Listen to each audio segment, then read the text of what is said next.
الله وبركاته. وعليكم السلام ورحمة الله وبركاته.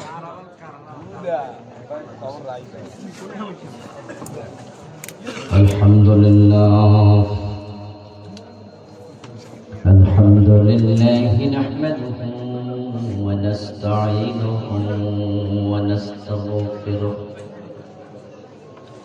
ونعوذ بالله من شرور أنفسنا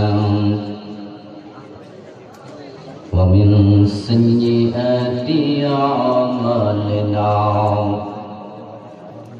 من يهد الله فلا مضل له ومن يضلل فلن تجد له وليا مرشدا وأشهد أن لا إله إلا الله وأن محمدًا عبده ورسوله. أما بعد فقد قال الله تعالى في كلامه المجيد: أعوذ بالله من الشيطان الرجيم. بسم الله الرحمن الرحيم. يا أيها الذين آمنوا ادخلوا في السلم كافة ولا تتبعوا خطوات الشيطان إنه لكم عدو مبين. قال النبي صلى الله عليه وسلم: الإسلام يعلو ولا يعلى، أو كما قال النبي عليه الصلاة والسلام. সকলে দুরূদ শরীফ পড়ুন। আল্লাহুম্মা সাল্লি আলা মুহাম্মাদিন ওয়া আলা আলি মুহাম্মাদ। আওয়াজ কম করে রাখো, বোঝা না কেন এটা দিতে হবে। আল্লাহুম্মা বারিক আলা মুহাম্মাদিন ওয়া আলা আলি মুহাম্মাদ كما باركت على إبراهيم وعلى آل إبراهيم إنك حميد مجيد. اللهم صل وسلم وبارك عليه. শ্রীপুর হাসনাবাদ প্রাথমিক বিদ্যালয় মাঠে আয়োজিত আজকে ৩১তম চমৎকার তাফসীরুল কোরআন মাহফিলের সম্মানিত সভাপতি, হাসনাবাদ ইউনিয়ন পরিষদের সম্মানিত সাবেক চেয়ারম্যান জননেতা জনাব আব্দুল মান্নান সাহেব,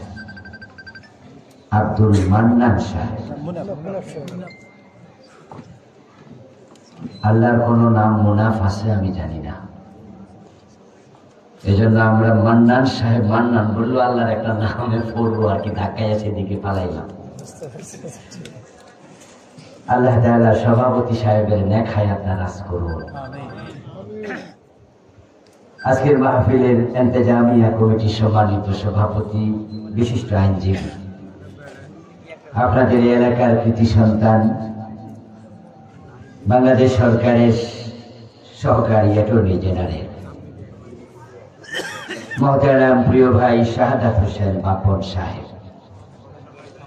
আজকের মাহফিলের সম্মানিত আলোচক মহতারাম মাওলানা হাফেজ শেখ আবু ইউসুফ সাহেব, মাওলানা আব্দুল মালিক আশরাফি সাহেব, বিলাল হোসেন মালিকি সাহেব ইনশাআল্লাহ কালকে আলোচনা করবেন। উপস্থিত সম্মানিত ওলামায়ে হযরত, ইসলাম প্রিয় তাওহীদি জনতা, পর্দার অন্তরালের সতী সাধবী, সম্মানিত মা ও বোনেরা, আমার প্রিয় দিদি ভাইয়েরা, আপনারা কেমন আছেন? এত সুন্দর আয়োজন, লোকজন তো আরো বেশি হতে পারত, প্যান্ডেল তো ছোট। প্রচারণা আশা করি কম হয়নি। এলাকায় মনে হয় মুসলমানের সে হিন্দু বেশি, না? ও আচ্ছা, আজকে বিশেষ রাত, শবে বারাত উপলক্ষে লোকজন মসজিদে চলে গেছে অনেকেই।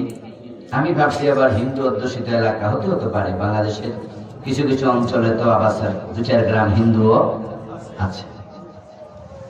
এরপরও আল্লাহ তাআলা কোরআনের এই মাহফিলে আমাদেরকে আসার সুযোগ দিলেন, বসার সুযোগ দিলেন। আজকের এই মোবারক রাতে কোরআনের আলোচনা শোনার মতো, করার মতো যে আল্লাহ তাআলা আমাদেরকে মন মানসিকতা দিলেন, আমরা শুরুতে তাকে কৃতজ্ঞতা জানাই, শুকরিয়া জানাই, কালিমাতু শুকর করি, আলহামদুলিল্লাহ। দুরূদ ও সালাম বিশ্ব নবী সাইয়্যিদুল মুরসালিন, ইমামুনা, কুদওয়াতুনা, হাবিবুনা, উসওয়াতুনা, সানাদুনা, তাবিবু কুলুবিনা, মুহাম্মাদুর রাসূলুল্লাহ সাল্লাল্লাহু আলাইহি ওয়াসাল্লামের প্রতি, সাহাবায়ে কেরাম ও শুহাদায়ে জামের আলা ইল্লিয়িন আল্লাহ তাআলার কাছে কামনা করছি, বলুন আমিন। প্রিয় দিনী ভাইরা, আমি আপনাদের সম্মুখে পবিত্র কোরআন মাজিদ থেকে সূরাতুল বাকারার 208 নম্বর আয়াতে কারিমা তিলাওয়াত করেছি। রাসূলুল্লাহ সাল্লাল্লাহু আলাইহি ওয়াসাল্লামের পবিত্র মুখনিসৃত একখানা ছোট্ট হাদিস পাঠ করেছি। আল্লাহ তাআলা তৌফিক দান করলে এখান থেকে কিছু কথা বলবো ইনশাআল্লাহ। আমরা জানি যে ইসলাম একটি পরিপূর্ণ জীবন ব্যবস্থার নাম। জীবন ব্যবস্থাকে ইংরেজিতে বলে লাইফ প্রেসক্রিপশন। আমরা আমাদের ডাক্তাররা যে আমাদের ঔষধ লিখে না, ব্যবস্থাপত্র লিখে, এটাকে আমরা প্রেসক্রিপশন বলি।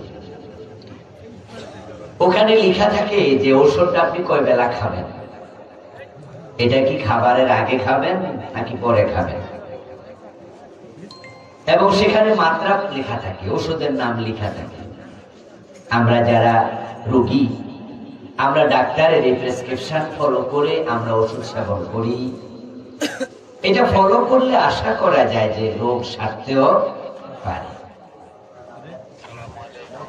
এই কোরআন হচ্ছে, ইসলাম হচ্ছে মানুষের জীবনের প্রেসক্রিপশন, লাইফ প্রেসক্রিপশন। জীবনটা কিভাবে চলবে, কিভাবে চালানো উচিত, এর বিস্তারিত আলোচনা ইসলামে আছে না নাই? এজন্য ইসলামকে বলে কমপ্লিট কোড অফ লাইফ। আমাদের কাছে ইসলাম হয়ে গেল একটি ধর্ম, অন্য অন্য ধর্মের মতো। হিন্দু ধর্ম 12 মাসে 13 পূজা, খ্রিস্ট ধর্ম সপ্তাহে একদিন, শুধু রবিবার গির্জা যাওয়া, আর বাকি 6 দিন তারা স্বাধীন। ইহুদি ধর্ম সপ্তাহে শনিবারে তারা সিনেগাগে যায়। বৌদ্ধরা সপ্তাহে একদিন তাদের ফেগোডায় যায়, আর বাকিটা সময় তারা মন মতো চলে। বাংলাদেশের লোকদের কাছে ইসলাম হয়ে গেল শুধু 5 ওয়াক্ত নামাজের নাম।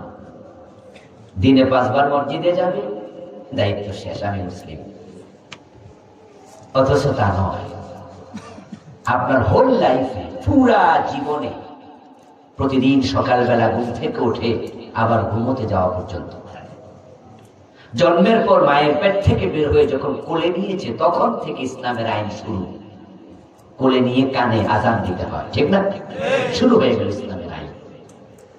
ঠিক আবার যেদিন শেষ নিঃশ্বাস ত্যাগ করবেন, ঠিক কোন পন্থায় আপনাকে কবরে দিতে হবে সেই আইন, সে বিধান ইসলামে আছে নাকি, আছে কিনা?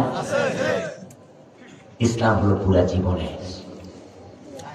কিন্তু আমাদের কাছে ইসলাম হয়ে গেল নিছক ধর্ম, 5 ওয়াক্ত নামাজ, জীবনে একবার হজ, রমাদানে রোজা, যাকাত ফরজ হলে যাকাত। আমরা ভাবছি ইসলামে 5টাতে শেষ কিনা। অথচ আল্লাহ তাআলা বলেন ইয়া আইয়ুহাল্লাযীনা আমানু, ও ঈমানদারেরা, তোমরা যারা ঈমান এনেছো শোনো, উদখুলু ফিস-সিলমি কাফা, ঈমানের মাধ্যমে যে ইসলামে তোমরা প্রবেশ করেছো ওই ইসলামের মাঝে তোমরা পরিপূর্ণভাবে প্রবেশ করো। ঈমান হচ্ছে ইসলামে প্রবেশের রাজতরণ, মেন গেট। লা ইলাহা ইল্লাল্লাহ না পড়লে মুসলিম হওয়া যায় না, ইসলামে ঢোকা যায় না। এই কালেমা পড়ে আমরা প্রবেশ করলাম ইসলাম। এখন কালেমা পড়ার পরে দায়িত্ব শেষ নাকি শুরু? ইয়েস, আল্লাহ বলে ঈমান এনেছো, এখন ইসলামে পূর্ণাঙ্গ প্রবেশ করো। আমরা ইসলামে প্রবেশ করেছি আলহামদুলিল্লাহ। এই যে টুপি মাথায় আছে, মুখে দাঁড়িয়ে আছে, রমাদান আসছে, রোজার প্রস্তুতি নিচ্ছেন, 5 ওয়াক্ত নামাজ পড়ছেন।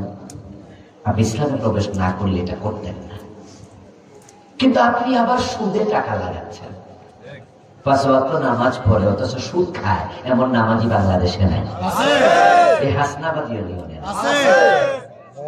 তাহলে আমাদের অ্যাটর্নি জেনারেল সাহেব বলতেছে ওরা, এর মানে অসংখ্য লোক নামাজ পড়ছে আবার সুদে টাকা লাগাচ্ছে। এই লোকটা যে সুদ খায়, ইসলামে পরিপূর্ণ ঢুকলো না আংশিক? পুরা ঢুকলো তো সুদ খেত না। ইসলামে সুদ খাওয়া জায়েজ না হারাম? ছোট হারাম না বড় হারাম? সুদ খেলে 73টা গুনাহ, সবচেয়ে ছোটটা হলো নিজের মায়ের সাথে জিনা করা। قال رسول الله صلى الله عليه وسلم للربا 73 بابا أيسرها إن ينكح الرجل أمه। নবীজি সাল্লাল্লাহু আলাইহি ওয়াসাল্লাম বলতেছেন সুদ খেলে 73 গুনাহ হবে, সবচেয়ে ছোটটাই হলো মাকে বিয়ে করা, মায়ের সাথে জিনা করা। 5 ওয়াক্ত নামাজ পড়ে অথচ অফিসে ফাইল আটকায় রাখে, ঘুষ না দিলে সাইন করে না, এমন ঘুষখোর নামাজি অফিসার আছে কিনা? এই ঘুষখোর ইসলামে পুরা ঢুকেছে না? পুরা ঢুকলে ঘুষ খায় কেমনে? কোরআনে আছে লা তাকুলু আমওয়ালাকুম বাইনাকুম বিল বাতিল, তোমরা একে অন্যের সম্পদ অন্যায়ভাবে ভোগ করো না। ঘুষ খাইলো যে ফাইল আটকাইয়া, এটা ন্যায় সঙ্গত না অন্যায়? তো আল্লাহকে অন্যায় ভাবে কারো টাকা খেও না, সম্পদ খেও না। ইসলামে যে পরিপূর্ণ ঢুকবে সে ঘুষ খাবে কেমনে? এটা তো হারাম। ইসলামে আপনিও ঢুকেছেন, 5 ওয়াক্ত নামাজ পড়ছেন, নামের আগে আল হাজ লেখাও আছে, অথচ বাপ মরছে, মা মরছে 5 বছর 7 বছর, এখনো আপন বোনের হক দেয় না, জোর কইরা বোনের হক খায়। এমন জালেম হাজী সাহেব আছে না নাই? এমন জালেম নামাজি আছে না নাই?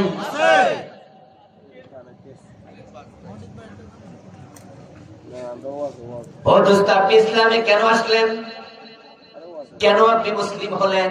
উদ্দেশ্য একটাই তো, ইসলাম মেনে চললে জান্নাত পাওয়া যাবে, মরার পরে জান্নাত পেতে চাই।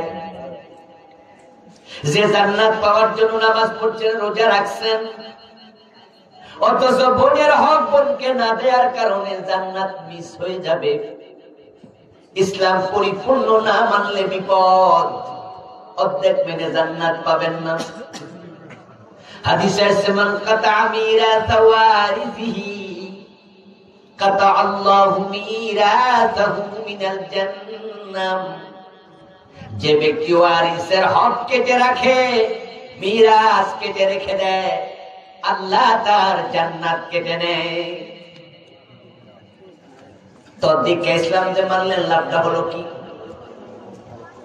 এই জন্য আল্লাহ বলে, ও মুমিনেরা, ইসলামে যেহেতু এসেছ, পরিপূর্ণ ইসলামে প্রবেশ করো।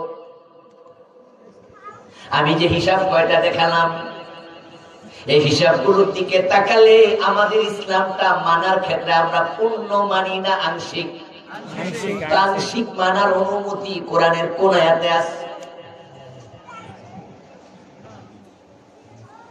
আসলে ইসলাম এমন এক ধর্ম যেটা আংশিক মানার সুযোগই নাই। আল্লাহ বলছে নামাজ পড়ো, নামাজ পড়া নফল না ফরজ? কথা বলেন একটু। আল্লাহ বলছে রমাদানে রোজা রাখো, রোজা রাখা নফল না ফরজ? আল্লাহ বলছে ইসলামে পরিপূর্ণ প্রবেশ করো, এখন এই আদেশটা মানা নফল না ফরজ? আপনি যত দেখ মাইনা বসে রইলেন। আমাদের দেশের অধিকাংশ মুসলিম মনে করে ইসলাম তো কিছু মানতেছি, হয়তো আখেরাতে কিছু মাইটের খাইয়া তারপরে জান্নাত পেয়ে যাব। আপনার ধারণা ভুল। যদি গ্রহণ করার ক্ষেত্রে আংশিক হয় আপনি কাফের, আর গ্রহণ করেছেন পরিপূর্ণ কিন্তু মানার ক্ষেত্রে কিছুটা ত্রুটি, আপনি ফাসেক। আর যখন আপনি অপরাধী হবেন তখন আপনি তাওবা করতে বাধ্য। যদি তাওবার অনুমতি না আসে তাহলে আপনার কবিরা গুনাহ জাহান্নামে যাওয়ার কারণ হতে পারে। আল্লাহর অর্ডার মানার নিয়ম হলো সর্বান্তকরণে। মানার সময় মানতে হয় নাকে রশি ঢুকানো মোটের মতো। قال النبي صلى الله عليه وسلم المؤمن كالجمل الأنف حيثما قيد ينقاد। নবীজি বলেন তুমি যখনই কালেমা পড়লে মুমিন হলে তুমি সেই ওটের মতো হয়ে যাও, যে ওটের নাকের ভিতরে রশি ঢুকানো আছে, মালিক টান দিতে দেরি কদম দিতে দেরি করতে পারে না, যদি দেয় দেরিতে কদম নাক ছিঁড়ে যেতে পারে। ঈমান আনার পর আল্লাহ এবং রাসূল যা বলে তুমি তেমন ভাবে মানো, উল্টা পাল্টা চলিও না। যদি চলো ঈমান ছুটে যাবে, তুমি বেঈমান হয়ে যাবে। কত বেঈমান যে এখন মসজিদে নামাজ পড়ে তার কোনো হিসাবই নাই। قال رسول الله صلى الله عليه وسلم يأتي على الناس زمان يجتمعون في المساجد ليس فيهم مؤمن। নবীজি 1450 বছর আগে বলেছেন এমন জামান আসবে যখন মানুষগুলো মসজিদগুলোতে জামাতে নামাজ পড়বে, ওই জামাতে ইমাম মুয়াজ্জিন মুসল্লি একটারও ইমাম থাকবে না, সব হবে বেঈমান কিন্তু নামাজ পড়ছে। ওরা বুঝে না তারা যে বেঈমান। তারা মসজিদে গিয়ে আল্লাহর কথা মানতে রাজি হবে, আদালতে গেলে আল্লাহর কথা মানতে আর রাজি হবে না। মসজিদ চালাবে আল্লাহর আইনে, আদালত চালাবে ব্রিটিশ আইনে। আজ যখন দুজনের গোলামি করবে তখন তারা হবে মুশরিক।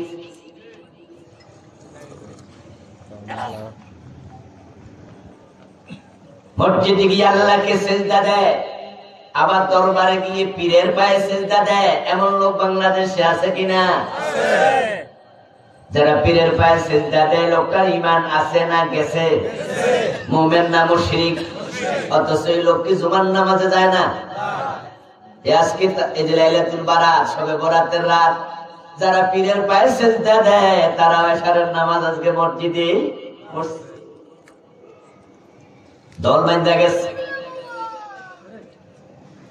قال رسول الله صلى الله عليه وسلم يطلع الله في ليلة النصف من شعبان إلى خلقه فيغفر لجميع المؤمنين إلا لمشرك أو مشاحن أو كما قال النبي عليه الصلاة والسلام।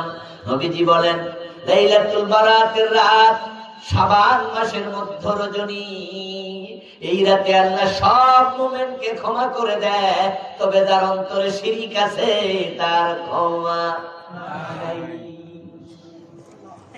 যে বিদ্বেষ পোষণ করে তার ক্ষমা নেই। যে বেটা পীরের পায়ে সেজদা দেয় এই বেটা তো আজকে রাত সাজ পাইলে দিবে। এশারের নামাজ জামাতে পড়বে, তারপরে হুজুরদের সাথে নফল নামাজ পড়া দোয়া টোয়া কইরা বাড়িতে যাওয়ার পথে যদি মাজার পায়, মাজার একটা সেজদা মেরে ফেলে। তাহলে লোকটা যখন মসজিদে গেছে তখনও তার অন্তরে শিরিক ছিল, যতক্ষণ মসজিদে অবস্থান করেছে তখন ওই পীরকে সেজদা দেওয়ার মতো শিরিক অন্তরে লালিত ছিল। আবার বাড়ি যাওয়ার পথে সেজদা দিয়ে সেটা প্রমাণ করে দিয়েছে, অথবা আগামীকালকে সেজদা দেবে। ঠিক। তো যার অন্তরে শিরিক আছে তার কি ক্ষমা আছে? তার কি ঈমান আছে? আমার দোস্ত, দুইজনকে সেজদা দিলে ঈমান যায়, কারণ ইবাদতের মালিক কে? সবাই বলে ইবাদতের মালিক কে? এখন এবার বলুন তো, মসজিদে আল্লাহর আইন মানলেন, আদালতে গেলে আল্লাহর আইন আর মানলেন না, ব্রিটিশ আইন মানলেন, দুইজনের আইন মানলেও বিপদ, কারণ আইনের মালিক কে? ইনিল হুকমু ইল্লা লিল্লাহ। কোরআনে আল্লাহ বলেন, আল্লাহ ছাড়া কারো আইনের কোনো অধিকার নাই। আলা লাহুল খালকু ওয়াল আমর। অন্য আয়াতে আল্লাহ বলেন, সাবধান, সৃষ্টি যার, আইন চলবে শুধুই। আপনারা যারা বোঝেন একটু আওয়াজ দিয়ে বলুন তো, সৃষ্টি কার? আইন চলবে কার? এই 54 বছর আল্লাহর আইন চলে না মানুষের আইন? তো মানুষের আইন মানলে আপনি আল্লাহর গোলাম হলেন কেমনে? আপনার মনে চিন্তা হলো, এরপরও তো মসজিদে আল্লাহর আইনে মানি না, হয় আদালতে মানি না, সংসদে মানি না, গণভবনে মানি না, আল্লাহর আইনে চলে না, সচিবালয়ে চলে না, মন্ত্রণালয় চলে না, অর্থনীতি চলে না, সমাজনীতি, শিক্ষানীতি, রাজনীতি কোনোটাই চলে না, মসজিদটা চলে। তো মসজিদে আমরা সবাই ডান পা দিয়ে ঢুকি, বাম পা দিয়ে বের হই, আল্লাহু আকবার বলে নামাজ শুরু করি, সালাম ফিরিয়ে নামাজ শেষ করি। রাসূলুল্লাহ ঠিক যেভাবে বলেছেন সেভাবেই করছি। মাগরিবের ফরজ 3 রাকাত, ইমাম যদি 2 রাকাত পরে সালাম ফিরায়, আমরা লোকমা দিয়ে সোজা করে দেই, ইমামকে আমরা মানি না, তখন ইমাম বাবা হলেও লোকমা দেব, ঠিক না? রাসূল মাগরিবের ফরজ পড়েছেন কয় রাকাত? 3টা। আমার বাবা ইমাম, উনি 2 করে সালাম ফিরাতে পারে না, ফিরাইলে আমি রাজি না, আমি ছেলে, আমি লোকমা দেব। কিন্তু সেই আমি যখন আদালতের চেয়ারে বসে বিচারক হয়ে মামলার রায় দেই, তখন কি চোরের হাত কাটি না চোরকে জেল দেই? চোরকে হাত কাটো, এই আইন কি কোরআনে নাই? তো মসজিদে ঢুকতে রাসূলকে মানলেন, আল্লাহকে মানলেন, ঢুকার পরে মানলেন, সে আপনি আদালতের চেয়ারে আল্লাহকে আর মানলেন না, রাসূলকেও মানলেন না, তাহলে আপনি কি পুরা মুসলিম না হাফ? হাফ মুসলিম হওয়ার অধিকার আপনারে কে দিল? পেলেন কোথায় এই অধিকার? চালাকি করছেন তো আল্লাহর সাথে। আল্লাহকে কিয়ামতের দিন বললেন যে আল্লাহ মানছি, কিছু তো মানছি। আল্লাহ তখন জবাব দেবেন, আমি কোরআনে কি বলেছি শোনো। আল্লাহ বলেন, আফাতুমিনুনা বিবাদিল কিতাবি ওয়া তাকফুরুনা বিবাদ। তোমরা কি আমার এই কিতাবের কিছু মানবা আর কিছু বাদ দিবা? ফামা জাযাউ মান ইয়াফআলু যালিকা মিনকুম। যে ব্যক্তি এই কাজ করবে আখিরাতে তার জন্য আমার কাছে কোনো পুরস্কার নাই। কথাটা কে বলেছেন? আল্লাহ। কোরআনের আয়াত, ভালো করে বুঝছেন, শুনেন। কোরআনের উপরে সবার বিশ্বাস আছে তো? আমরা বললে কথার দাম নাই, বুঝছে আল্লাহ বলছে। কোরআনের কিছু মানবা, কিছু মানবা না। যদি তুমি তাই করো, আমার কাছে তোমার কোনো পুরস্কার নাই। আখিরাতে পুরস্কার আছে একটা, সেটার নাম জান্নাত। আখিরাতে শাস্তি আছে একটা, সেটার নাম জাহান্নাম। অর্ধেক যারা মানবে, আল্লাহ বলে তাদেরকে আমি পুরস্কার দেব না, আমি অর্ধেক নেই না। আমার প্রিয় ভাইরা, ফজরের নামাজের ফরজ কয় রাকাত? মাশাআল্লাহ, বলেন না কয় রাকাত? 1 রাকাত পড়ছেন ভালো করে সূরা ইয়াসিন দিয়ে 15 মিনিট লাগাইয়া, আর 1 রাকাত না পড়ে বাড়ি চলে গেলেন, সওয়াব পাবেন 50%, ঠিক না? পাবেন না? 33%। কত? আল্লাহ নেয় না, 0 হয়ে যাবে। পড়লে 2, না পড়লে বাদ দেব, অধিক কথা। ওজুর ফরজ কয়টা? 4টা। মুখ ধুইলেন, হাত ধুইলেন, মাথা মাসে করলেন। প্রচন্ড শীতের কারণে পা ধুললেন, নামাজ পড়ে ফেলছেন, ওই একটা বাদ দেয়াতে ওযু আছে তো না?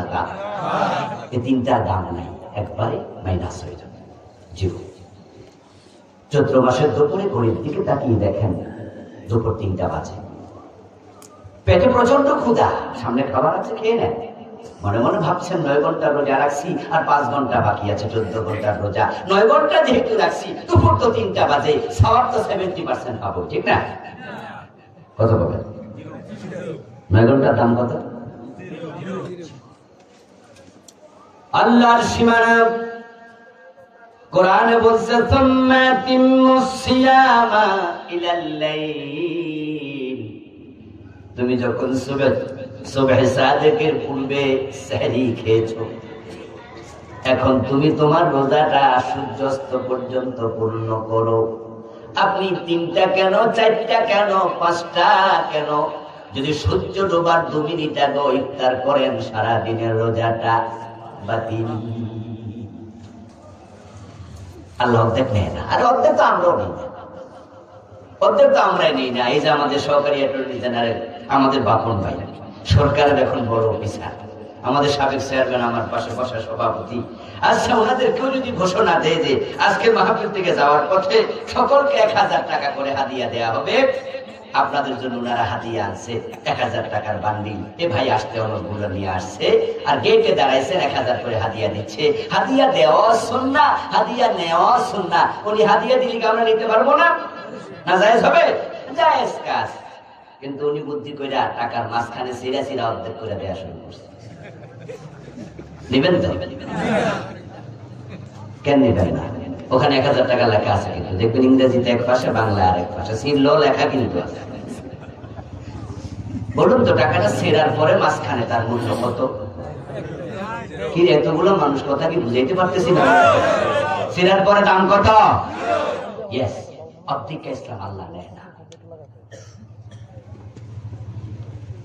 আপনি ভাবছেন যে হ্যাঁ, আরে হুজুররা করবো এগুলা, হুজুররা যা করে সব কি আর মানা যায় না? এই খামখেয়ালি করতে করতে আপনি চলে যাচ্ছেন আল্লাহর কাছে। আদম আলাইহিস সালামের দিকে তাকান, মা হাওয়া আলাইহিস সালামের দিকে তাকান।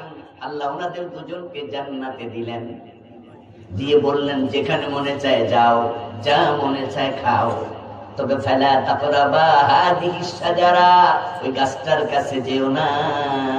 একটা জিনিস নিষেধ করে দিলেন।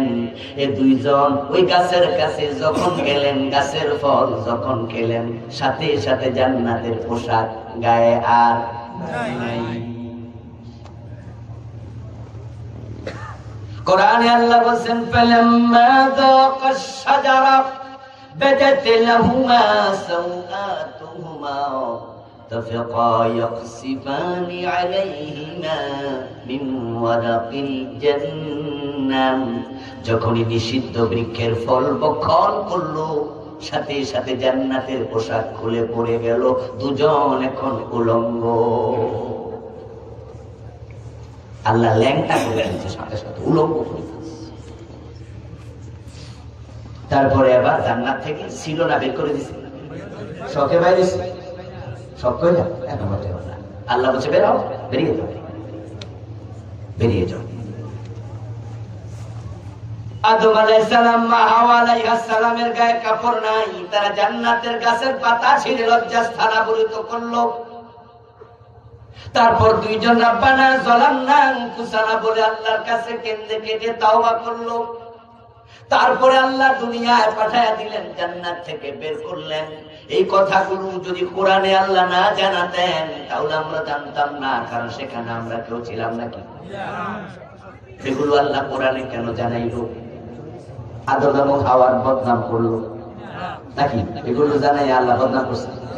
আমাদের কাছে ওনাদের ছোট বানাইছে। উদ্দেশ্য কি এটা?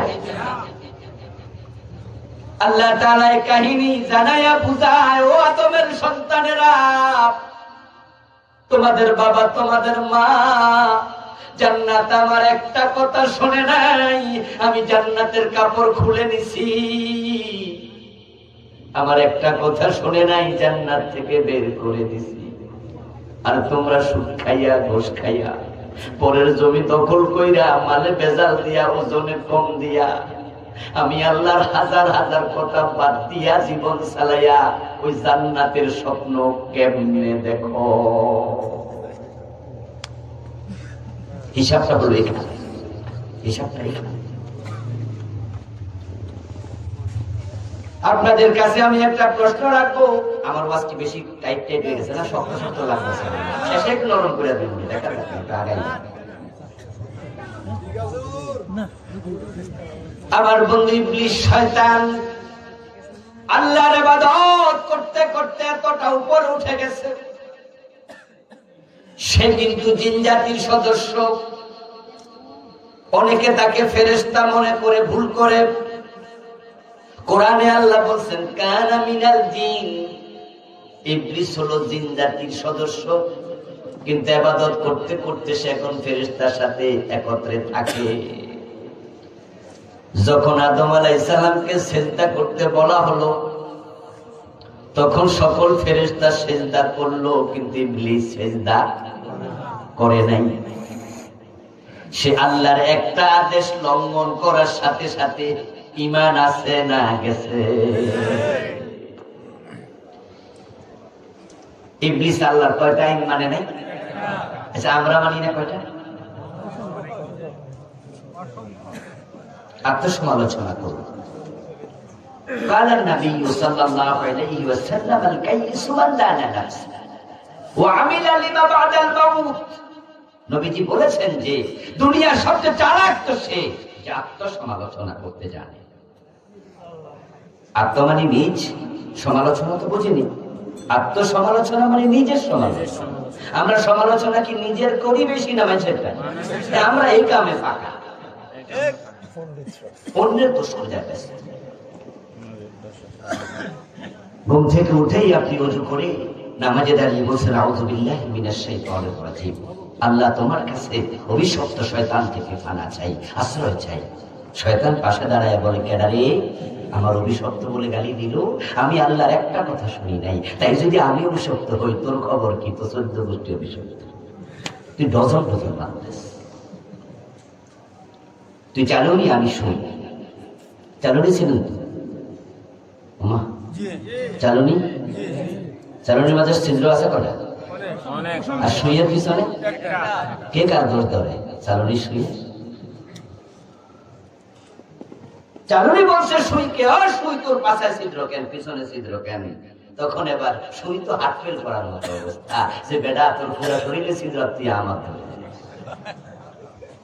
আপনি বলছেন শয়তান কবি সত্য, আর আপনার নিজের আত্মসমালোচনা। 92% নাকি মুসলমান ওয়ান্ডারফুল সেকুলার। 92% মুসলমানের দেশে 54টা বছরে আল্লাহর আইনে পুরাটা রাষ্ট্র একটা দিনও চলে না, একটা ঘন্টা। অথচ ইসলাম কি শুধু ব্যক্তি জীবন চালাবে? ইসলাম কি রাষ্ট্র জীবন চালাবে না? আপনার ইসলাম কি এতটা দুর্বল ধর্ম শুধু একজন ব্যক্তিকে চালাতে এসেছে? হযরত ওমর যখন প্রেসিডেন্ট ছিলেন তখন তিনি অর্ধ পৃথিবী চালাইছেন। কবি নজরুল বলেছেন অর্ধ পৃথিবী করেছো শাসন ধুলার তথ্যে বসে, খেজুর পাতার প্রাসাদ তোমার বারে বারে গেছে খসে। হযরত ওমর যদি অর্ধ পৃথিবী, আজকের রোম, আজকের ইরান, তৎকালীন পারস্য সাম্রাজ্য, অর্ধ দুনিয়া চালাইলেন। এবার আপনাদের কাছে আমার জিজ্ঞাসা, দয়া করে জবাব দিন তো, হযরত ওমর মন মতো চালাইছে না কোরআন মতো? ওই কোরআন বাংলাদেশে আছে না নাই? আমরা তো ছোট্ট বাংলাদেশ তো কোরআন দিয়ে একদিন চালাই নাই। ও দোস্ত, ইসলাম হচ্ছে এমন এক ধর্ম যেটা বিজয়ী আদর্শের নাম। ইসলাম পরাজিত হতে আসেই নাই। قال رسول الله صلى الله عليه وسلم الاسلام يعلو ولا يعلى। ইসলাম বিজয়ী হতে এসেছে, পরাজিত হতে নয়। অথচ 54টা বছর বাংলাদেশে আমরা 18 কোটি নাকি মুসলমান, আমার এই দেশে ইসলাম বিজয়ী নাকি পরাজিত? আমাদের দায়ভার কেমনে কার থেকে সরাবো? আমরা ব্যক্তি জীবনও খামখেয়ালি করি, পারিবারিক জীবনও করি, রাষ্ট্রীয় জীবনে, সামাজিক জীবনে, সব জায়গায় ইসলামকে আমরা কেটে কুটে একবারে ছোট্ট বানিয়ে ফেলছি।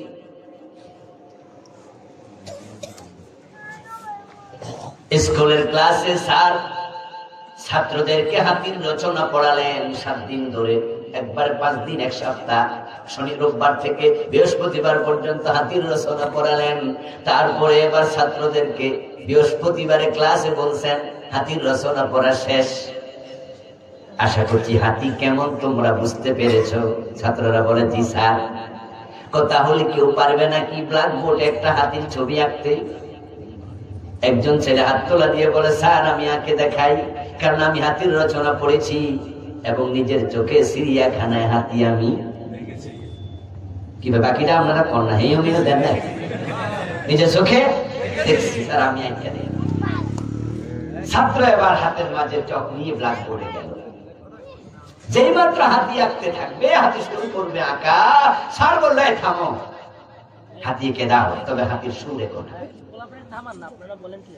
ছাত্র তখন মনে মনে ভাবে তাহলে সুর বাদ দিয়া শিংগুলা, হাতির 2টা দাঁত আছে, দাঁত আঁকি। স্যার বলে না, দাঁত দেখো,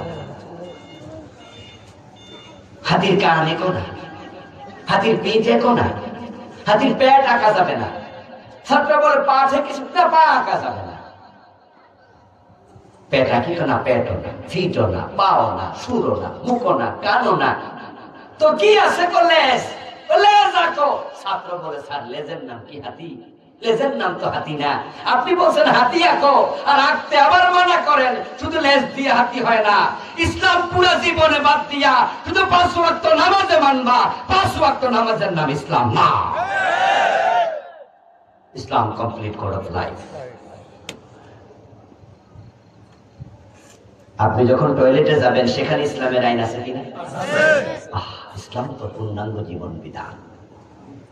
আপনি কোন পা দিয়ে টয়লেটে ঢুকবেন, কোন পা দিয়ে বের হবেন, কোন দোয়া পড়বেন, কখন নিজের কাপড়টা তোলা দেবেন, সেটাও হাদিসে আছে না নাই? ঘুমাবেন কিভাবে, খাবেন কিভাবে, কোন হাতে খাবেন, কোন পাশ থেকে খাবেন, খাওয়ার পরে কি করবেন, কোন দোয়াটা পড়বেন, এভরিথিং সব। ইসলাম জীবনের বটম থেকে টপ, রান্নাঘর থেকে সংসদ, ব্যক্তি জীবন থেকে আন্তর্জাতিক বলয়। আপনি থাকবেন যেখানে, ইসলাম থাকবে সেখানে। কিন্তু আপনি সুদে টাকা লাগাইয়া জান্নাতের স্বপ্ন দেখেন, আজীব মানুষ তো আপনি। قال رسول الله صلى الله عليه وسلم من أكل درهم ربا وهو يعلم أنه أشد من 36 زينا। নবীজি বলছেন যে ব্যক্তি জেনে শুনে 1 টাকা সুদ খাবে, তার আমলনামায় 36 বার জিনার গুনাহ লেখা হবে। 1 টাকা সুদ খেলে 36 বার হবে জিনার গুনাহ। তাহলে এবার 100 টাকা সুদ খেলে 36 বার জিনার গুনাহ। 1000 টাকা সুদ খেলে 36,000 বার জিনার। 1000 টাকা সুদ খাইছে এমন সুদখোর কি গ্রামে 2-1 নাই? আজকের মাহফিলেও 2-1 থাকার সম্ভাবনা আছে যে সুদে টাকা লাগাইছে, এখনো লাগানো আছে।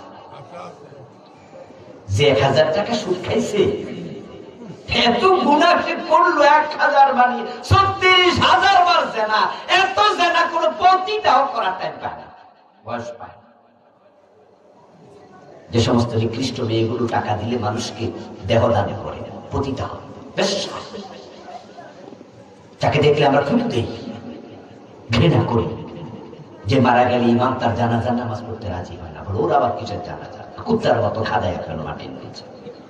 চরিত্রহীন নারী, যার বাচ্চা বড় হলে কেউ বিয়ে করাতে চায় না, বলে পতিতার বাচ্চা যাওয়া বাবার ঠিক নাই, ওর বাচ্চাকে কে ভদ্রলোক বিয়ে করাবে?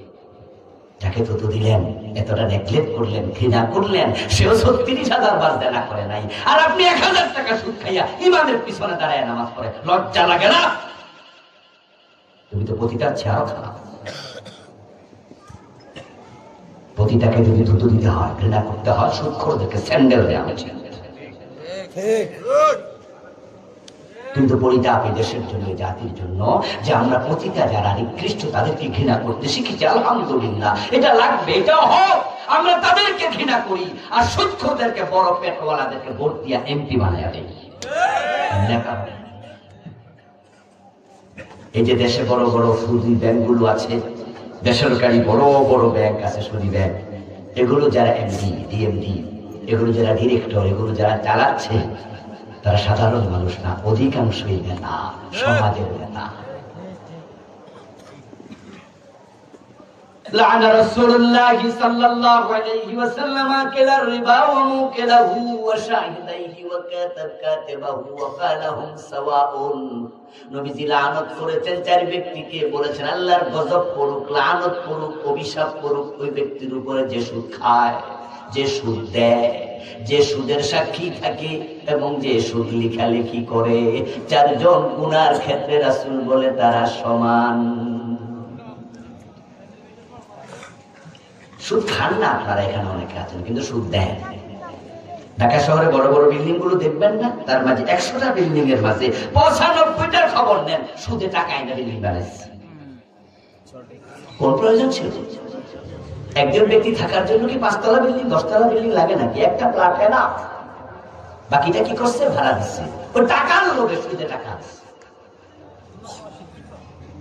আপনাদের পাশে লাকসাম বাজার আছে, পাশে তো এখানে বাজার আছে, আপনারা বাজারে গিয়ে বড় বড় দোকানগুলো খবর নিয়েন, অধিকাংশ দোকানদার বিভিন্ন এনজিও থেকে সুদে টাকা এনে দোকান চালাচ্ছে। দোকান বড় করতে হবে, সুদ দিলে অসুবিধা নেই, তেমনি দাও। এই যে রাস্তায় সিএনজি গাড়ি চলছে না, খবর নেবেন, দাঁড় করাবেন, সিএনজি যারা কিনছে খবর নেবেন। 100টা সিএনজির মাঝে হয়তো 90টার বেশি পাবেন সুদে টাকা এনে সিএনজি কিনে ভাড়া দিচ্ছে। এখন সুদ আমাদের কাছে কোনো ব্যাপার না, অথচ সবচেয়ে ছোট গুনাহটা নিজের মায়ের ইজ্জতে হাত দেয়া। আচ্ছা বলুন তো, আমাদের যে মৃত্যু হবে এটা তো অনিবার্য সত্য। আচ্ছা মৃত্যুর আগে কি আজরাইল এসে কাউকে কোনো কথা বলে যাবে, সংকেত দিয়ে যাবে, টাইম টেবিল বলে যাবে নাকি? আচ্ছা এমন যদি হয় যে আপনি যেদিন মারা গেলেন সেদিন সুদে টাকা লাগানো আছে, তাহলে আপনি মৃত্যু হচ্ছে আপনি মায়ের সাথে জেনাকারী অবস্থায়। কিসের জান্নাত করছে না? আমার বন্ধু, গুনাহ করলে আপনার গুনাহ থেকে বাঁচার জন্য পথ হলো তাওবা। এখন বাংলাদেশের লোকেরা তাওবা করতে অনেকে রাজি হয় না, আর যারা করে তারা মুখের তাওবা করে, অধিকাংশ কর্মের তাওবা করে না, বরং অপেক্ষা করতে থাকি মরার পরে, মরার আগে দিয়া তাওবা হবে। তাই যখন নিঃশ্বাস নাকের কাছে আসে তখন মসজিদের হুজুরে খবর দেয়, যা যা দৌড়াও আব্বারে তাওবা করতে হুজুর খবর দাও। আচ্ছা এটার নাম বুঝি তাওবা? التوبة هي الندامة التوبة هي الرجوع। তাওবা মানে হচ্ছে লজ্জিত হওয়া, তাওবা মানে হলো অন্যায় ছেড়ে দেয়া, অন্যায় থেকে প্রত্যাবর্তন করা। তো তাওবার অর্থ যদি হয় ফিরে আসা, তো যে বেটা মরে যেতেছে এ বেটা গুনাহ থেকে ফিরব কখন? ফিরার কি কোনো টাইম আর আছে? তো মরার সময় যেটা হয় এটা তাওবা নয়।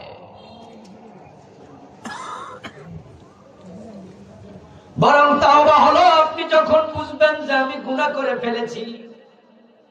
যেমন এই যে আজকে সুদের ওয়াজ করলাম, ঘুষের ওয়াজ করলাম, বোনের হক না দেওয়ার কথা বললাম, ওজনে কম দেওয়া, মালে ভেজাল দেওয়া, অপরাধের কথা বললাম। আপনি যদি এটার সাথে জড়িত থাকেন, তাওবা মানে হলো আপনি এখনই মনে মনে সিদ্ধান্ত নেবেন এই কাজ আমি আর করব না, ফিরে আসলাম। আপনি আপনার আল্লাহকে জানাই দেবেন যে আল্লাহ তাহলে ঠিক আছে, যেহেতু আমি ইসলাম মেনেছি, পরিপূর্ণ মানতে চাই, আমি এখন থেকে এই অন্যায়ের সাথে আর নাই, তুমি অতীতের অন্যায়গুলো আমাকে মাফ করে দাও, আমি লজ্জিত, আমি তোমার কাছে ছোট হলাম, এই চিন্তা মাথায় লালন করে আল্লাহকে জানায়া দাও রব্বানা যালামনা পড়ে, এটাই হচ্ছে তাওবা। ভাইজান আপনার তো টাকা পয়সা ভালোই আছে, হজ করেন না কেন? হজে যান না কেন? জবাব দেয়, ভাই হজ তো করতাম, কিন্তু হজ যদি ধৈর্য রাখতে না পারি কইরা লাভ কি? বুঝলাম না তো। হজ আবার ধৈর্য রাখবেন কি দিয়া? রশি দিয়া বাইন্ধা? বলে না না না না, হজ থেকে আইসাও যদি আগের মতোই চলি, তাহলে মানুষ কইব হজ কইরাও তুমি আগের মতোই বিড়ি খায়, আগের মতোই তিনি সুদ খায়, আগের মতোই হাজি সাহেব ঘুষ খায়, তো হজ করে লাভ কি? এই জন্য এখন করবো না, চাকরিটা 3 বছর আছে, এই 3 বছর খাইয়া লইয়ার পরে সরকারি চাকরি আছে 3 বছর। এখন যদি হজ করে ফেলে, তাওবা করে ফেলে, তাহলে তার ঘুষ খাওয়া যাবে না, ফাইল আটকাইয়া রাখা যাবে না। এজন্য বুদ্ধিমান মানুষ তাওবা উনিও করবে, তবে চাকরি শেষ হইলে তখন চাকরি শেষ। এবার মক্কা শরীফে গিয়া কাবার গিলাফ জড়াইয়া দিলা বলে, আল্লাহ আমারে মাফ করে দাও, আমি আর ঘুষ খাবো না। আর সের মালিক কয়, তোরে ঘুষ দেয় কেনা খাইতি?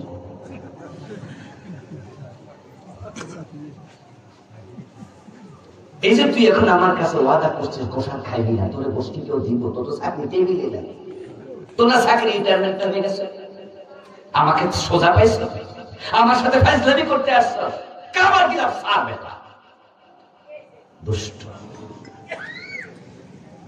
আর যে ব্যক্তি ঘুষ খাওয়া অবস্থায়, সুদ খাওয়া অবস্থায়, হারাম টাকা নিজের পকেটে আছে, জামায় আছে, কাপড়ে আছে, সে চলে যায় মক্কা, সিনেমার নায়ক, সিনেমার নায়িকা হতে যায়, সুদী ব্যাংকের এমডি, সুদী ব্যাংকের ডিরেক্টর হতে যায়। আল্লাহর আইনের পক্ষে সারাক্ষণ থাকে, কোরআনের আইনের পক্ষে থাকে না। কোরআনের আইনের কথা বলে মেজাজ খারাপ করে, চেহারা গরম করে, উল্টা রাজাকার রাজাকার স্বপ্ন দেখে। ওই লোক যখন হজে যাইয়া মিনা শয়তানকে পাথর মারে, শয়তান তখন কয়, তুইও মারলি, তুই না আমার ভাই।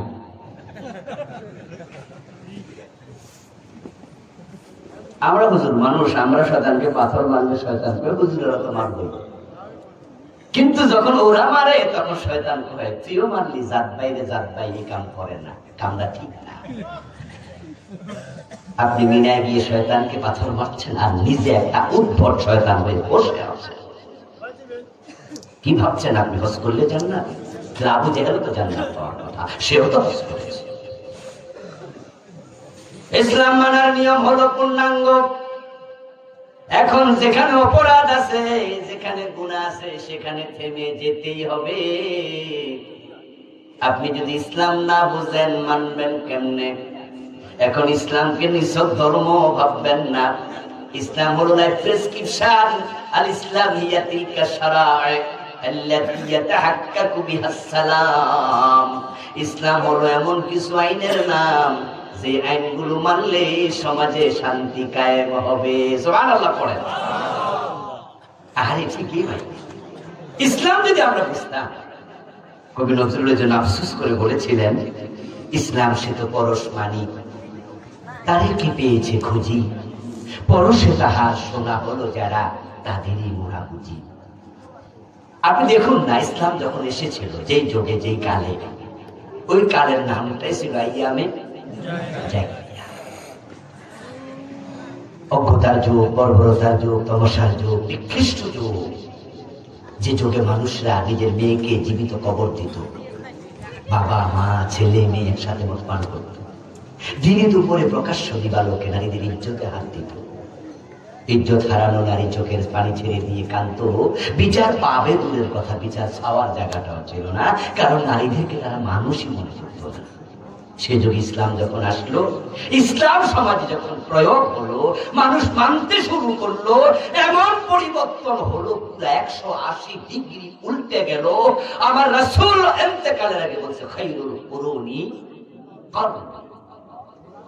এই দুনিয়ার মানুষ, তোমরা আমার যুগের নাম দিয়ে আইয়ামে জাহিলিয়া, আমি নবী মুহাম্মদ ঘোষণা করছি, এখন আর সে যুগ নাই। আমার যুগ পৃথিবীর সর্বশ্রেষ্ঠ যুগ। চুরি নাই, ডাকাতি নাই, চিন্তাই নাই, রাহাজানি নাই, খুন নাই, দর্শন নাই। আমার রাসূল ঘোষণা করেছেন, আমার মেয়ে ফাতেমা যদি চুরি করে, আমি ফাতেমার হাতটাও কেটে দেব। আমার নবী চোর ধরে হাত কাটার ঘোষণা করলেন, হাদিস কোরআনে আছে, চোর ধরে হাত কেটে দাও। ও দোস্ত, ইসলাম মানে তো শান্তি। এমন কিছু আইন যেগুলো মানলে শান্তি আসবে। আমরা দেখেছি ঠিকই, চুরিবিহীন দেশ এমন শান্তির দেশ। হযরত ওমর যখন দুনিয়ার সম্রাট, তখন তিনি কোনো দিন গাছতলায় একা একা ঘুমায়া থাকতেন, কোন বডিগার্ড ছিল না। শান্তি কাকে বলে? হযরত ওমর রাদিয়াল্লাহু তাআলা মদিনা থেকে জেরুজালেম চলে গেছেন 1000 কিলোমিটারের মতো রাস্তা। সাথে শুধু একজন চাকর ছিল ওটের রশি টানার জন্য। কোনো এসএসএফ নাই, পুলিশ নাই, সেনাবাহিনীর লোক নাই, কোনো বডিগার্ড দরকার নাই। কোনো মানুষের অন্তরে আল্লাহ ছাড়া অন্যের কোনো ভয় নেই। ইসলাম যখন এসেছে দারিদ্রতা এমন ভাবে নির্মূল হয়েছে, যাকাত ভিত্তিক অর্থ ব্যবস্থা কায়েম হলো। হযরত ওমরের কাহিনী আপনারা জানেন। ওই গরিব মহিলার ঘরে রান্না করে খাওয়াবে, কোনো খাবার নাই। চুলার উপর একটা পাটি বসায় রাখছে, পাতিল বসায় রাখছে। বাচ্চারা কাঁদতে কাঁদতে যেন ঘুমিয়ে যায়, মা রান্না করছে চিন্তা করে। হযরত ওমর যখন জানলেন, নিজের কোষাগার থেকে আটার বস্তা নিজে কাঁধে নিয়ে গরিবটার বাড়িতে পৌঁছালেন। ইসলাম যখন মানুষের ঘরে ঘরে খাবার দেয়া শুরু করলো, দারিদ্রতা এমন ভাবে দূর হলো। এমন সময় আসলো জাকাত বিভাগের কর্মচারী জাকাতের টাকা কাঁধে নিয়ে নিয়ে হাঁটে। জাকাত খাওয়ার মতো লোক আর দেশে নাই। তো বাংলাদেশে না 92% মুসলিম। আমাদের না রাষ্ট্রধর্ম ইসলাম, সংবিধানে লেখা আছে আমাদের রাষ্ট্রধর্ম ইসলাম। কিন্তু আমাদের দেশে এত অন্যায় কেন, এত অনাচার কেন, এত গরিব মানুষ কেন, এত হত্যা ধর্ষণ খুন কেন? এই যে জুলাই মাসে 36শে জুলাই পর্যন্ত মাত্র 36টা দিনে, জুলাইয়ের 1 তারিখ থেকে অগাস্টের 5 তারিখ পর্যন্ত 2000 মানুষকে একদল লোক খুন করেছে। হেলিকপ্টার থেকে পর্যন্ত খুন করছে। ঠিক না? শোনেন না আপনারা? মায়ের কোলে ব্যালকনিতে দাঁড়িয়ে থাকা শিশু, ওই শিশুর মাথার খুলিটা পর্যন্ত উড়ে গেছে। গুলি করে শুধু মারে নাই, গুলি করার পরে লাশগুলো তারা রিকশাতে তুলে ভ্যানে তুলে পরে আগুন লাগে আর লাশ পড়া যাবে। বিভৎসতা কোথায়? আয়না ঘর নামে একটা শ্বাসে আপনারা দেখেছেন, বিশ্ববাসী দেখেছে, অবাক, বিশ্ব এক অবাক হয়ে দেখেছে। ব্যারিস্টার আরমান 8 বছর কত মোটা সোটা ছিল, কঙ্কাল বানিয়ে ফেলেছে। হাত পা বেঁধে চোখ পা বেঁধে রেখে দিয়েছে 8 বছর, না জানি 12 বছর। আরেকজন আছে জেনারেল আজমি, সেনাবাহিনীর তো বড় অফিসার। ইলিয়াস আলী লাশটা এখন পাওয়া যায় না, আছে কেউ জানে না। হাজার হাজার খুন। সিলেট এমসি কলেজের ময়দান থেকে মাগরিবের পরে স্বামী স্ত্রী ঘুরতে গিয়েছিল। এমসি কলেজের মাঠে স্বামীর হাত থেকে স্ত্রীকে কেড়ে নিয়ে 8 জনের উপর করে দর্শন করেছে। এটা আর জানি না। আমাদের নোয়াখালীতে মা মেয়েকে একসাথে দর্শন করে হত্যা করেছে। এটা আরেক জানি। জাহাঙ্গীরনগর বিশ্ববিদ্যালয় 100 মেয়েকে দর্শন করে সেঞ্চুরি পালন করেছে। এটা আরেক জানি। ওমরের যুগটিতে শান্তি থাকতে পারে, আজকে কেন? বরং আমরা দেখছি এখন লুটতরাজ, কিভাবে রাষ্ট্রীয় টাকা কিভাবে লুটপাট করেছে। সাবেক প্রধানমন্ত্রী তো নিজেই বলেছেন, উনার বাড়ির ফিয়ন কত কোটি টাকার মালিক? 400 কোটি। আমরা বলেছি এটা না, উনি বলেছেন। উনি বলছেন যে হেলিকপ্টার ছাড়া। আপনাদের বিবেকের কাছে আমার প্রশ্ন, টাকা কি চাকরি করে কামাইছে? কোথায় পেল টাকা? দুর্নীতি করে। ইসলাম তো নাই। এই জন্য একটা ডিম 12 টাকা দিয়ে কিনে খাওয়া লেগেছে। 250 টাকা সয়াবিন তেল কিনেছেন 1 কেজি। পেঁয়াজ কিনতে গেলে বাজারে স্বামী কান্ত টাকা নাই। বাড়িতে কোটার সময় বউ কাঁদত পেঁয়াজের ঝাঁঝে, সবাই মিলে কেঁদেছে। কত গরিব না খেয়ে কষ্ট করা লাগছে। এই যে রমজান আসছে, অনেক জালেম আবার দ্রব্য মূল্য বাড়াইয়া দেবে। মুসলমান দাবি করছে। ব্যাংকে 10 লক্ষ টাকার চেক দিয়ে দেখবেন যে রিফিউজ করবে, বলবেন এত টাকা একসাথে দেওয়া যাবে না, পরে আসে। টাকা নাই দেশে। যদি চোর ধরে হাত কাটার আইনটা থাকতো, যদি চোর ধরে হাত কাটার আইনটা থাকতো। আমাদের এক সহকারী অ্যাটর্নি জেনারেল ভাই আছেন, শিক্ষিত মানুষ, উনার আইন অঙ্গনে কাজ করে। আপনাদেরকে বলছি ভাইও শুনছে, ইসলামের আইন কত সুন্দর, কতটা সাইন্টিফিক, কতটা লজিক্যাল। দেখুন যে চোর ধরে হাত কাটো, তবে কোন চোর? যে চোর স্বভাবে চুরি করবে, অভাবে নয়। ইসলাম ধরে চোর হাত কেটে দেবে না, খোঁজ নেবে, দেখো তো কেন চুরি করেছে।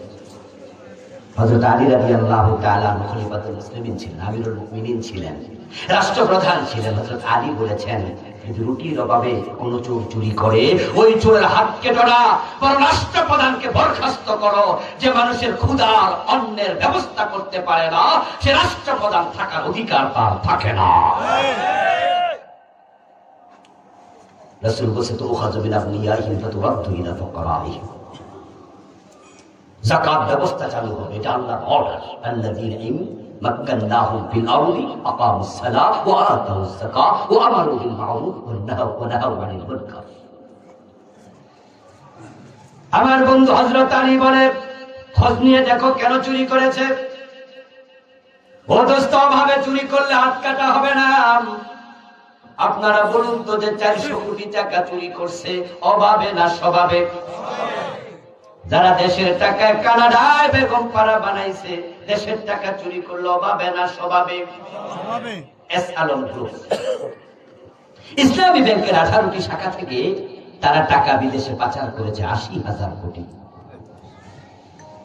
80,000 কোটি। ওরে বাবা রে বাবা, 10 টাকা 20 টাকার নোট বানাইয়া যদি কোনো নাবালেক ফোলারে কয় যেগুলা গনে গনতে গনতে মইরা বুড়া হইয়া মইরা যাবো, ওগুলা শেষ করতে হবে।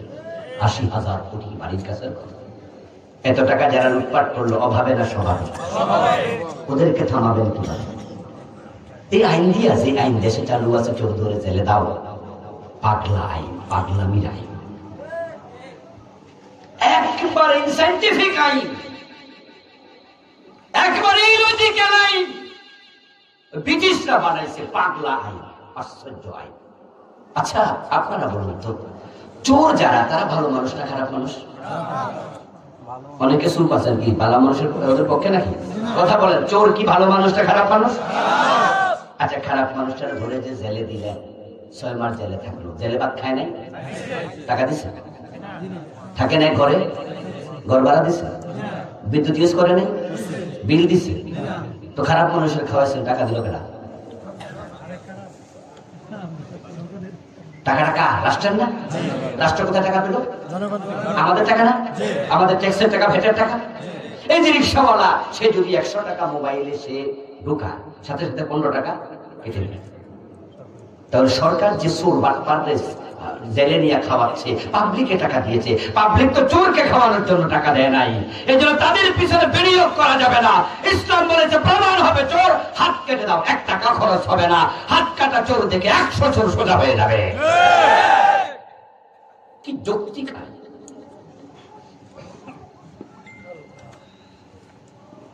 10টা এমপির হাত কেটে দাও, যে এমপি চোর। 10টা মন্ত্রীর হাত কেটে দাও, যে মন্ত্রী চোর। রাসূল তো বলছে, আমার মেয়ে ফাতেমা চুরি করলে আমি তার হাতও কাটবো। This is Islam, this is the beauty of Islam. আমার মেয়েকে ছাড় দেবো না। 5টা মন্ত্রী, 10টা সচিব, মঈনুদ্দিন ফখরুদ্দিন ক্ষমতায় আসছিল, কত বড় বড় চোর ধরেছে, ডাকাত ধরেছে, তোরে জেলে দিয়েছে, লাভ হয় না, সব আবার বেরিয়ে গেছে। 2-4 জন ছাড়া যারা বের হয় নাই, তারা এবার বেরিয়ে যাবে। কিন্তু যদি হাত কেটে দিত, তাহলে বাইরেও লাভ কি? হাত তো নাই, আর নেতাগিরি করতে পারতো না। আপনাদের সামনে মুখ দেখাবে কেমনে? হাত নাড়লে আপনারও করবেন চোর।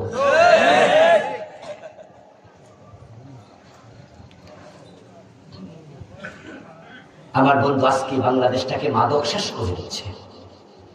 54টা বছরে মাদকের ব্যাপারে যে যথাযথ পদক্ষেপ নেওয়া উচিত, একটা সরকার নেয় না। এমনিতেই সংসদে দাঁড়িয়ে মাইক সামনে নিয়ে কথার ফুলঝুরি, আমাদের সরকার মাদকের ব্যাপারে জিরো টলারেন্স। আস্তাগফিরুল্লাহ, মিথ্যা মিথ্যা মিথ্যা। বরং গত সরকারের আমলে যত মাদক বাংলাদেশে এসেছে, সবচেয়ে বড় ব্যক্তি যে মাদকের সম্রাট, সে ছিল একজন এমপি, নাম ছিল বদি, কক্সবাজার। ওখানে মাহফিল করতে গিয়ে শুনলাম সে বিভিন্ন মসজিদের সভাপতি, লোকজন সমালোচনা করে যে মসজিদে টাকা যারা রাত দেয় আবার টাকা। বললাম যে এমন লোককে সভাপতি বানানো কেন? বললো যে কি করবো, নেতা মানুষ জোর করে হয়ে যায়, কিছু করারও নাই। পরবর্তীতে আবার তার এলাকায় মাহফিল করতে গিয়ে এবার শুনলাম গত সরকার যখন নতুন করে আসলো বলল যে হুজুর এবার কিন্তু ওকে এমপি নমিনেশন দেয় নাই, সরকার তার বিরুদ্ধে খেপেছে, পত্রিকায় রিপোর্ট হয়েছে, এজন্য তাকে এবার এমপি দেয় নাই। আমি জিজ্ঞাসা করলাম তাহলে এবার কাকে দিল? ওর বউকে দিচ্ছে।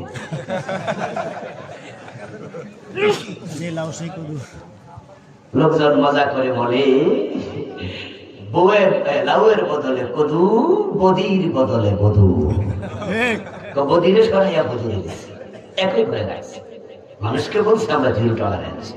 দেখো সে মাদকের পক্ষে, এই জন্য তাকে নমিনেশন দিলাম না। মানুষকে পাগল পেয়েছো তোমরা। এই 54 বছরের মাদকের বিরুদ্ধে পদক্ষেপ যেটা নেওয়া উচিত ছিল নেয়নি। যে অফিসটা বানিয়েছে মাদকের বিরুদ্ধে সেটার নাম দিয়েছে মাদক নিয়ন্ত্রণ অধিদপ্তর। জানেন তো আপনারা? আচ্ছা, আমরা কি নিয়ন্ত্রণ চাই না মাদক নির্মূল চাই? কি হওয়া উচিত, নির্মূল না নিয়ন্ত্রণ? নিয়ন্ত্রণ শব্দের মানে হলো কিছু কিছু খাও। তো শব্দের মাঝে তো গাফিলতি, উদ্দেশ্যে তো গাফিলতি। ড্রাইভার যখন 80 কিলোমিটার 100 কিলোমিটার গতিতে গাড়ি চালায় তখন ড্রাইভারকে যাত্রীরা বলে এই ড্রাইভার নিয়ন্ত্রণ করো, গাড়ি কন্ট্রোলে চালাও, নিয়ন্ত্রণে চালাও। আচ্ছা, নিয়ন্ত্রণ মানে কি স্টার্ট বন্ধ করে দিয়ে দাঁড়ায় থাকা? আমরা বুঝেছি 40, 50, 60 চালাও। তো ওনারাও নাম দিছে মাদক নিয়ন্ত্রণ মানে কিছু কিছু চালায়। এই জন্য তো হোটেল সেরাটনে আমাদের বার আছে, রেডিসনে আছে, সোনারগাঁ হোটেলে আছে, ফাইভ স্টার সবগুলো হোটেলে বাংলাদেশে মাদকের বার আছে। গ্রামে গরিবের ছেলে মাদক সেবন করলে তাকে ধরে ঠ্যাঙ্গাবে, পিটাবে, পুলিশ লকারে নিয়ে রাখবে, পরে আবার মামলা দিয়ে জেলে দেবে।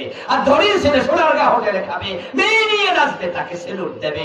এক দেশে দুরকম আইন দিয়ে মাদক বন্ধ হবে না কিয়ামত পর্যন্ত। আইনের সমতা চাই। এই জন্য এবার যে আন্দোলন হলো এটার নামে ছিল বৈষম্য বিরোধী আন্দোলন। এই আন্দোলন সফল হয়েছে, ছাত্র জনতাও বিপ্লব করেছে। সুতরাং আরেকটি সফলতা দরকার, সেটা হচ্ছে ইসলামকে পূর্ণাঙ্গ ভাবে আমল করার সফলতা, কোরআনকে সংবিধান বানানোর সফলতা। যে সংবিধান ডক্টর কামাল লিখেছে, এই 54 বছরে ওই সংবিধান ব্যর্থতার পরিচয় দিয়েছে। 18 বার সংশোধন করা লেগেছে, কোনো লাভ হয়নি। যে লাভ সেই করুন। এই জন্য সরকার, অন্তর্বর্তীকালীন সরকার সংবিধানের ব্যাপারে উদ্যোগ নিচ্ছে। কেউ বলছে সংস্কার করো, কেউ বলেছে না এটা নতুন করে লিখো, হিদায়াত করতে হবে। আমরা 92% মুসলিম, আমরা জানি আল্লাহর কোরআনের মতো সেরা সংবিধান আর নাই। আমরা যদি দাবি তুলতে পারি সংস্কার প্রয়োজন নাই, ডক্টর কামালের সংবিধান নতুন করে আবার এটাই লিখবেন দরকার নাই, কোরআনকে সংবিধান বানায় দাও। লেটেস্ট আর কোন সংবিধান হতে পারে না। কোরআন যদি সমাজে আসে শান্তি আসতে বাধ্য, নেতৃত্বের মাঝে গুণগত পরিবর্তন আসতে বাধ্য। চোর ধরে হাত কাটা যদি শুরু করা যায়, 1-2টা আইন আনেন ভাই। আপনারা একটু আমাদের সাথে একমত হন। বঙ্গবন্ধু বড় স্বপ্ন দেখেছিলেন সোনার বাংলা বানাবেন। 7 মার্চের ভাষণে পরিবর্তনের কথাই তো বলেছিলেন। এবার সংগ্রাম স্বাধীনতার সংগ্রাম, পরের শব্দ এবারের সংগ্রাম মুক্তির সংগ্রাম। কিসের মুক্তি? অর্থনৈতিক মুক্তি, যেটা পাকিস্তানিরা আমাদেরকে দিতে পারেনি। কিন্তু তার স্বপ্ন একবারে ভেঙ্গে খান খান হয়ে গেল মাত্র 2 থেকে 2.5 বছরের ব্যবধানে। তিনি আফসোস করে বলেছিলেন পারিনি। কেমনে পারবো? মানুষ পায় স্বর্ণের খনি, উনি পাইছে চোরের খনি। যে চোরগুলো আছে না নাই, এগুলো চোর না, এক একটা ডাকাত হয়ে গেছে। থামাবেন কেমনে? থামাতে হলে আইন করে হাত কাটা শুরু করে দেন। এই আইনের পক্ষে আসেন না, ইসলামের আইন। এটা কোন দলের না, কোরআন কোন ব্যক্তির না, কোন গোষ্ঠীর না, কোন দলের না। কোরআনের পক্ষে পরিপূর্ণ না আসলে তুমিও মুসলমান না, তুমি মুনাফিক। কোরআনকে সংবিধান বানানোর জন্য আন্দোলন করা শুরু করে দেন, কথা বলা শুরু করে দেন, ঈমান বাঁচান। এই দেশের মতো নিয়ামত পৃথিবীর খুব কম দেশে আছে। কোন কবি জানি বলেছিলেন, এমন দেশটি কোথাও খুঁজে পাবে না কো তুমি, সকল দেশের রানী সেজে আমার জন্য। আমি জানি না এই কবি কয় দেশ সফর করছে, তবে তার কথা কিন্তু একেবারে ঠিক, 100% ঠিক। এমন দেশ পৃথিবীতে কম। এত সুন্দর আবহাওয়া, এত সুন্দর উর্বর মাটি পৃথিবীর কম দেশে আছে। পৃথিবীর সবচেয়ে সেরা দেশ আমেরিকা। খবর নেন, এই যে আজকে খবর নেন, ক্যালিফোর্নিয়ায় চলছে দাবানল। খবর নেন নিউ ইয়র্ক সহ অনেক সিটি চলছে বরফ, সেখানে চলছে তুষারপাত। ঠান্ডা এখন মাইনাসে চলছে। এমন শীত, বরফ থাকে 3.5 মাস 4 মাস। আমেরিকার অঙ্গরাজ্য আছে 50টা, বরফ থাকে 30টার উপরে। 3.5 থেকে 4 মাস কিচ্ছু থাকে না, গাছের লতা পাতা পর্যন্ত থাকে না, পাতা পর্যন্ত চলে যায়। আমি 3 বার সেখানে গিয়েছিলাম বিভিন্ন প্রোগ্রামে। 2021 একবার গেলাম, মাত্র 9 দিন ছিলাম। এবার অগাস্ট গিয়ে 22 দিন ছিলাম। সেখানে 9 দিন শীতকালে, নভেম্বরে ছিলাম। এমন ঠান্ডা, আমার 2-3 দিন পরে নাকের ভিতরে সর্দির সাথে রক্ত জমে গেছে। জিজ্ঞাসা করলাম, ভাই রে ভাই থাকেন কেমনে? বলো হুজুর শীত তো আসে না, ডিসেম্বরে এরা দেখবেন। কেমনে বের হন, বাহিরে যান কেমনে? বলে বাহিরে যাওয়ার পরিবেশ থাকে না, ঘরেও হিটার নিয়ে থাকি, গাড়িতে হিটার চালাই, কারণ বরফ পড়বে রাস্তার উপরে 2 ফিট 3 ফিট পর্যন্ত। খান কি করে? খাওয়ারের কোনো অভাব নাই। 3.5 মাস শীত থাকবে, 4 মাস বরফ থাকবে, তাতে খাবারের অভাব নাই। ফল হয় না, ফসল হয় না। আর আমার দেশে 12 মাস ফল ফসল হয়। আমরা কেন না খেয়ে থাকবো? সৌদি আরবে যান, দেখবেন যে বিভিন্ন রাস্তায় এখানে সেখানে কিছু গাছ আছে। আর গাছ যেখানে থাকবে চোখ দিয়ে দেখবেন গাছতলায় পাইপ, সকালেও পানি দেয়, বিকালেও পানি দেয়। এই পাইপ দিয়ে পানি দিতে হয় না, গাছ মরে যায়। একটা গাছ বাঁচাতে তারা হাজার হাজার টাকা খরচ করে। আর আমার দেশের মাটি, আমার সোনার বাংলা, সত্যি সোনার বাংলা। আম খেয়ে বিচিটা ফেলে দেন, দেখবেন 2 মাস পরে নিজে নিজে বিচি থেকে গাছ হয়। 2 বছর পরে একা একা আম ধরবে। এরপর আমরা গরিব থাকবো কেন? মালয়েশিয়া স্বাধীন হয়েছে আমাদের মাত্র 10 থেকে 12 বছর আগে। ওদের আবহাওয়া আমাদের আবহাওয়া পাইছে না। আপনারা এখানে মালয়েশিয়া গেছেন, এমন অনেকে থাকবেন, চাকরি বাকরি করতে আমাদের দেশের লোকেরা যায়। আমিও 12-14 বছর আগে ঘুরতে গিয়েছিলাম, 4 দিন ছিলাম মালয়েশিয়া। কুয়ালালামপুরে দেখি কি পরিমাণ 50 তলা বিল্ডিং গড়ে শেষ করা যায় না। আর আমার বাংলায় পর্যন্ত একখানো আমরা 50 তলা বানাতে পারি নাই। কারণ শুধু একটা, তাদেরও খনিজ সম্পদ নাই, আমাদেরও নাই, যা আছে বড় সামান্য। তারাই গিয়েছে মাহাতিরের মতো নেতা পেয়েছে, সৎ নেতা, আর আমরা পেয়েছি বাটপাড়া সিটা, দেশের টাকা বিদেশ পাঠিয়ে দেয়। অধিকাংশ নেতাই সৎ আছে, সংখ্যা খুবই। এই জন্য আসুন আমরা ইসলামটাকে সামনে আনি, ইসলামটাকে ফলো করি। যেখানে পারবো না সেখানে থেমে যাই, আল্লাহর কাছে তওবা করি। কিন্তু অর্ধেক ইসলাম মেনে জান্নাত পাওয়া যায়, এই চিন্তা থেকে বেরিয়ে আসতেই হবে। ওদখুলু ফিস-সিলমি। আল্লাহ তাআলা জীবনের সব জায়গায় ইসলাম মানার তৌফিক দান করুন, সবাই বলি আমিন। হাযা মা ইনদি ওয়াল ইলমু ইনদাল্লাহ, আলাইহি তাওয়াক্কালতু ওয়া ইলাইহি উনীব। প্রিয় ভাইরা, সংক্ষেপে দোয়া করে বিদায় নিতে। আর কোনো কথা আছে?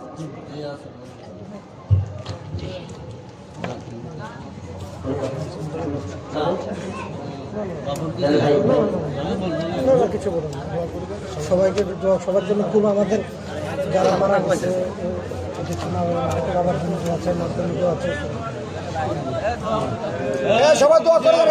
প্রিয় ভাইয়েরা একটু বসুন, আমরা দোয়া করে যাই, একসাথে দোয়া করি। এই মাহফিলের জন্য আমাদের কমিটি আপনাদের কাছে কিছু সহযোগিতা চেয়েছেন, আপনারা দিয়েছেন। এখন ভিতরে কিছু ভাই ঢুকবে, 10, 20, 50, 100, 1000 যে যা দিতে চান একটু সহযোগিতা করুন। এর মাঝে আমরা দোয়া করছি। টাকাটা পকেট থেকে হাতে নেন, দোয়ার হাত ধরুন। আল্লাহুম্মা আমিন। আলহামদুলিল্লাহি রাব্বিল আলামিন, ওয়াসসালাতু ওয়াসসালামু আলা নাবিয়িনা মুহাম্মদ ওয়া আলিহি ওয়া আসহাবিহি আজমাইন। রব্বানা যালামনা আনফুসানা ওয়া ইল্লাম তাগফির লানা